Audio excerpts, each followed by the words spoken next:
guys, it's D to the B here, and today I'm going to be talking about The Wild Robot, a film that I actually have been excited for a while. I remember watching the Kung Fu Panda 4 video, and someone had mentioned The Wild Robot being one of DreamWorks' next films, and I was ecstatic for the movie when I saw the trailer, because it looked so good.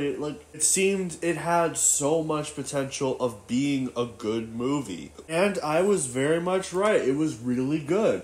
Personally, even as a Transformers fan, I think it's better than TF1, to be honest. This story, had me at the edge of my seat. I'm not playing. A modern animated movie having me on the edge of my seat. Well, I guess TF1 did kind of have me on my edge of the seat, but then Bumblebee was in it. Anyway, continuing on, I'm going to start with a non-spoiler version of the story. So basically, Robot is discovered by a bunch of animals. And the animals are scared of Set Robot, and also at the same time raises a chick, or a goose, I should say, and also is being hunted down by the factory that created the robot near the end of the story. Which is not technically a spoiler, because that was kind of shown in the trailer. But anyway, let's move on to the full spoiler thing. So the movie opens up with the animals discovering the robot in the wreckage. It seems maybe a crashed ship of some sort, which I'll get back into. And the animals accidentally activate the robot, and the robot is asking who ordered it. But the first animals that encounter the robot, which are otters, decide to get on the defensive about it because they don't know what it is. And the robot is then wiped away by a wave for a little bit, where the robot tries to avoid getting caught in the water again, and tries climbing this huge rock formation that's on the island, and isn't able to get up until the robot imitates a crab going sideways, and eventually makes it up to the island. After that, the robot begins to ask around, are you the one who ordered me? First, it started with the squirrel, and the squirrel is basically upset and scared at it because the squirrel doesn't know what it is. And we get this running gag that the robot has these printout stickers with the QR code ranking or asking people to rank how their services was. And as I said earlier, she proceeds to go to each animal besides the squirrel in the beginning. There's a moose, it was a moose that she followed, and the moose kicked her. Then there was a beaver, but then the robot was noticing that it was hard to communicate with the animals, where she eventually goes down in power down mode of sorts to understand the language of the animals, and she eventually does, and she talks to each of the animals, and one of the baby animals is like, are you gonna hurt us? And the robot, which would be known later as Roz, would say no. And then the baby animal's like, she said no. And then the animals would start attacking her. And the robot would go down in power mode for a while after escaping the other animals. But then, as soon as she powers back up, she notices that some of her pieces are missing, because animals will automatically take what they can grab. And she managed to grab most of her pieces, but unfortunately one piece that does get taken from her and also gets damaged is the beacon signal. And the robot eventually gets the beacon signal, like when she hits the top of the island. But then it gets struck by lightning and it doesn't work. But then eventually she meets up with the bear, I forget when, and the bear knocks her aside and injures her, and she tries running from it. But then at the same time, she causes an accident and kills a bird and most of its eggs. And there's only one egg left in this nest. And the robot decides to take the egg in and tries to figure out what it is. And then we also run into this fox, who, of course, steals the egg. And how perfect of a role, because the person who's playing the fox is the one celebrity that I am getting tired of, or at least one of the celebrities I'm getting tired of being in modern movies, and that is Pedro Pascal. I am so sick of this man being everywhere in media. He was fine in The Mandalorian, and he was meh in The Last of Us, but then they kept putting him in other stuff. Like, he's going to be in Marvel very soon as Mr. Fantastic, even though Pedro looks nothing like Mr. Fantastic whatsoever. And also his comments on social media are not very good. It proves that he's just an out-of-touch Hollywood celebrity, just like the most of them. And this guy manages to keep his job.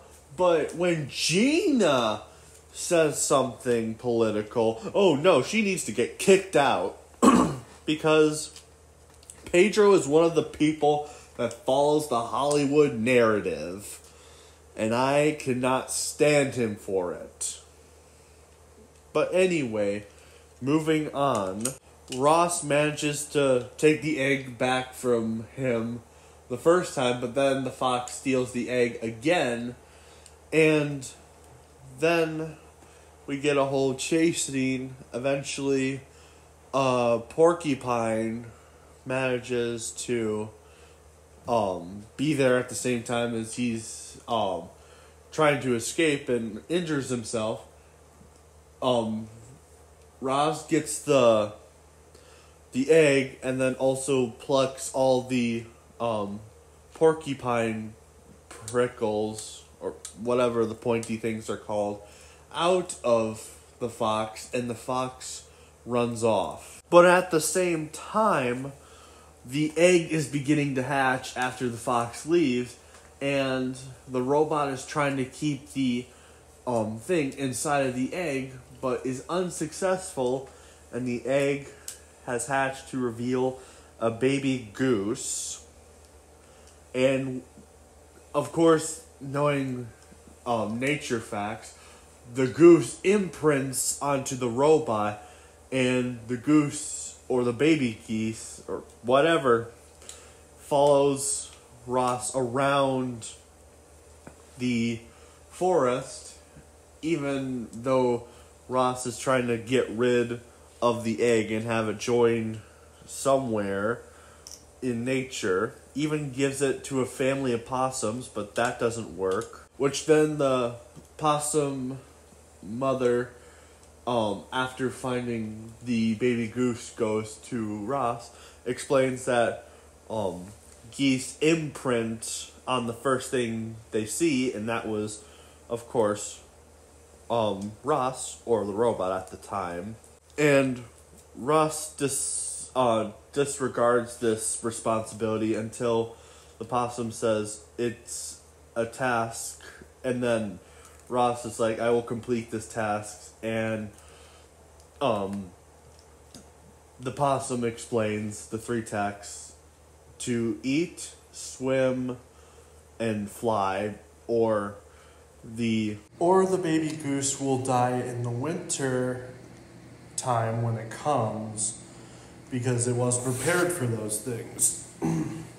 So the robot tries to teach the steps to the baby goose immediately, but of course this backfires immensely.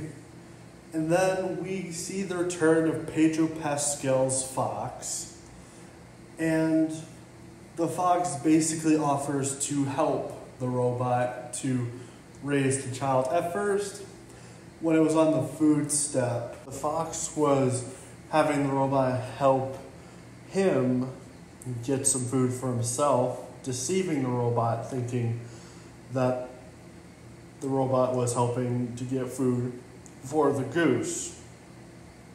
And eventually, after that whole montage, Fox is like, oh yeah, right, and digs like a hole on the ground, and there's some like worms for the goose to eat, and the goal of eating was accomplished. And the fox basically explains that this is going to be on repeat, so don't expect to rush the task. And then the next thing the robot and the fox do is make a shelter for the baby goose and all of them during the winter or something like that, or just a place to live. And they copy the design of this beaver who is also trying to chop down the biggest tree with his teeth. Like, it is a pretty big tree. And also the animals mock him. But anyway, they steal the house design and replicate it and put their own spin on it. And the beaver calls them out for it. And then he disappears in a lightning flash, which scares the goose, which at this point the goose can talk. I forgot that key detail.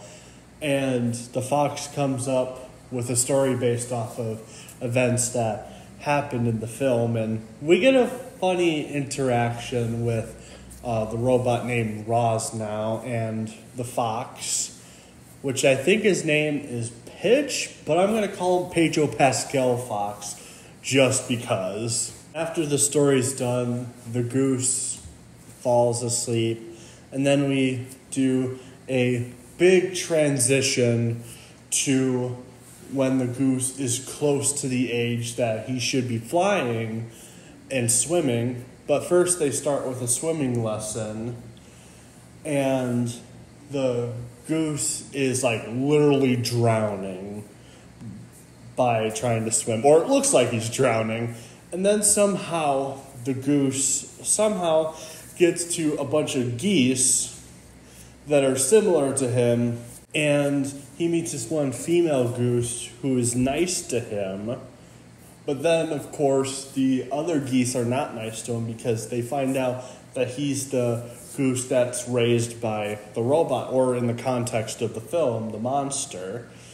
And when the mean geese are teasing him, Ross comes in and the geese fly off. And Ross tries saving the goose. I can't remember the goose's name. I'm so sorry. But anyway, there's also this giant fish is chasing the goose, and Ross is like throwing rocks because her leg gets stuck in a giant rock, which eventually leads to her losing her leg. And then one of the mean gooses mentioned that Roz is not her mom. Her mom was actually killed by Ross, and it's something that everybody knew. And the goose was upset. And we even get a funny joke from Pedro Pascal's fox, and says, I know who to eat first. And then they leave, and Ross explains the whole event of what happened the night she found him, and the goose basically abandons Ross because of her mistakes. And Ross goes to an island where there is a bunch of destroyed robots just like Ross, and activates one of them to show where she belongs in this world, and also to get more context of what she's supposed to be like. And she eventually gives like complete life to the robot, and the robot scans her mind, and the other robot's like, you've wiped your programming or overrided your programming, and Ross explains is the only way to complete her task. And the other robot, before it shuts down, takes the beacon and gives it to Ross, so then they can grab her and repair her and fix everything. And then we get to see Ross on a mountain where Pedro Pascal's fox talks to her and convinces her that they need to help the goose anyway because he won't survive much longer. So Ross goes to the goose immediately and says, we'll help you fly, and then you never have to see me again, and I'll go back to where I came from. And we get this whole swimming and flying montage, and eventually it gains the attraction to the leader goose, who is confident that the goose that Ross raised could have the potential, even though he was the runt of the family and would have most likely died. And we go on and on with the montage, but then it's time for them to fly. The older goose mentions to younger goose. I really can't remember these geese's name. I'm so sorry. But anyway, the older goose explains that he should be thanking Ross because he wouldn't have stand a chance if it was his biological mother because of his size, but thanks to her, he managed to fly. The younger goose tries to thank Ross, but then it's time to go, and they fly off. But before that, young goose asks if Ross is going to be back when he returns, and she said no. But then, after the geese left, Ross begins the transmission to have the creators grab Ross and repair Ross. And then we transition to the geese where they are in the middle of a storm, and they take refuge into a farm, and the younger goose notices that the robots there look like Ross, and thinking it is Ross, and the robots are saying contamination, and the other geese are freaking out about the robot, and the younger goose is trying to tell them, like, don't worry, they're not meant to harm. And then older goose is like, you need to lead them, and I'll also be a diversion. Well, he says that later. So the geese follow younger goose, and then older goose dies off screen. And we also, before that, see Ross calling the people and talking to Pedro Pascal's fox, and they went their own separate ways. But then after the whole event that I just explained, turns out Ross disobeyed orders and deactivated the transmission. And also she meets back up with Pedro Pascal's fox, and they basically are there. And then Ross has the idea, because apparently this is like the worst cold that they've ever had in existence. So Ross and Pedro Pascal's fox go around and save the animals from freezing to death. Of course, this concept doesn't work at first. They are literally trying to eat each other as Ross is going to get the bear. And Ross basically says, I know you guys have your instincts, but for once, can you not be your instincts? Because we all need to survive. Which the bear, funny enough, who is apparently played by Mark Hamill. I don't know how I didn't recognize Mark Hamill's voice. Like, Mark Hamill is good at voice acting, but most of the time, you can tell when it's Mark Hamill. Like, for example, Joker, you can tell it's Mark Hamill. Megatronus from the Prime Wars trilogy, that is obviously Mark Hamill. Like, it is so weird that I did not notice that.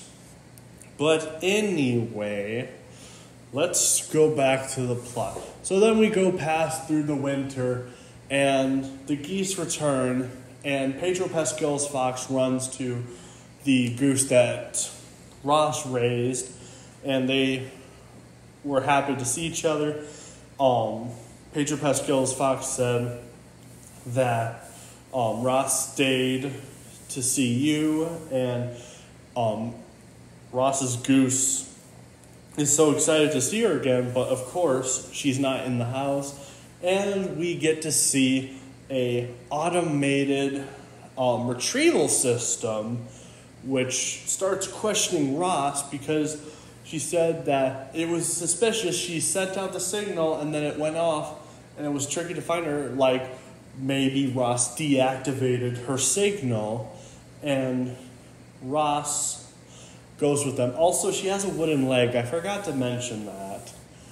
And Ross goes, but then Pedro Pascal's fox says that they need something, and Ross makes a lie, and they go off. Where the ship, and also these cool commander droids of sorts. Yeah, I described them. Me and my friend, who went to see this movie with me, we literally compared them to battle droids. Like, battle droids and something else. I can't entirely remember the other thing he said that I reminded him of, but they looked so cool. I wouldn't mind an action figure of this. So anyway, once Ross meets up with the goose is like, thank you so much for all of this. But then, of course, the commando robots come to fight nature, and we get a whole nature versus technology fight.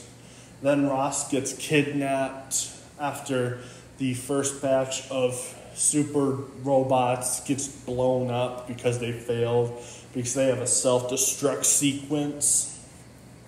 And the automated system grabs Ross, as I said before, then also downloads the viable information because she is so intrigued that Ross was able to communicate with animals, surprisingly. And they wanted to know that for like some future notice. And which of course leads to Ross's mind getting wiped. And in the process of saving Ross, the goose's wing gets hurt or broken, so he has to waddle with a broken limb and finds Ross deactivated and wiped of her memories. But then Ross comes back to life and basically helps the goose to escape and also to deal with the automated system once and for all, where she uses the tractor beam and crushes the absolute heck out of the automated system.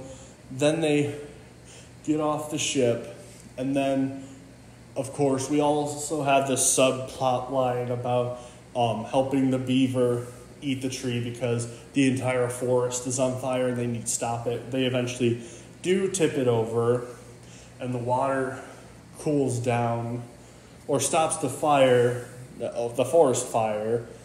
And then after seeing the aftermath, Ross is like, I need to go. And the animals are like, but we fought so hard for you. And Ross basically is playing, as long as I'm here, they're going to keep coming here, and the animal's like, yeah, we'll fight them. But she decides in the end to go, and then we get to see nature restored back to the way it was. Well, for the most part. The only thing that was different was the house was rebuilt because it burnt down. And then also they used one of the abandoned robots as a projector. And apparently they're watching the documentary of Ross like a TV. And I found it a little bit funny. I even like when the mom's like, you watch this too many times. In the theater, I'm like, you can never watch this too many times.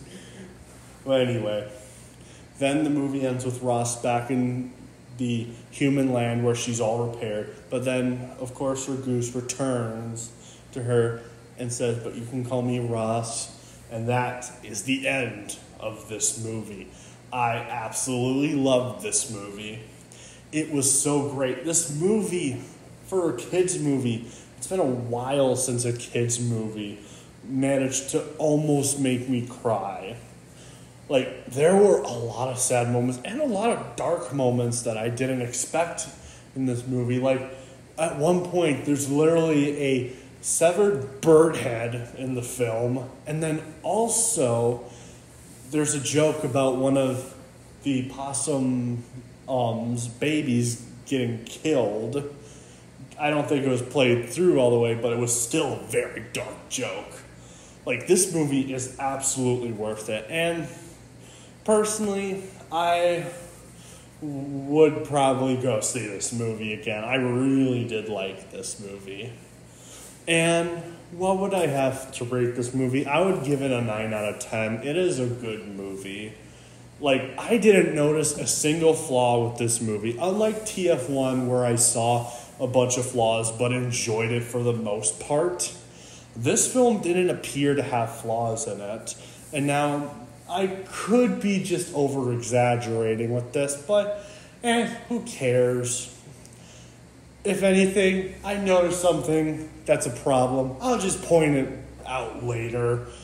In my channel career, it's not that big of a deal. But anyway, this is D2B signing off. What did you think of The Wild Robot? Did you like it? Did you hate it? Tell me in the comments. And have a nice day, everyone.